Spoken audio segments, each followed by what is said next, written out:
తేదీ 2026. ఈరోజు దేవుడు మనకు చేస్తున్న వాగ్దానం ఏమిటనగా, యెషయా గ్రంథము 44వ అధ్యాయము 24వ వచనం.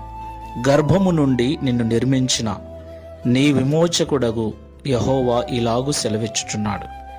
యెహోవానగు నేనే సమస్తమును జరిగించువాడను, నేనొకడనే ఆకాశమును విశాలపరచిన వాడను, నేనే భూమిని పరచినవాడను.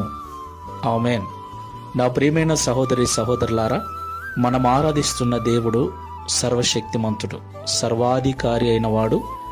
భూమి ఆకాశములను కలగజేసిన, అందులో ఉన్న సమస్తమును కలగజేసిన సృష్టికర్త అయిన దేవుడై ఉన్నాడు.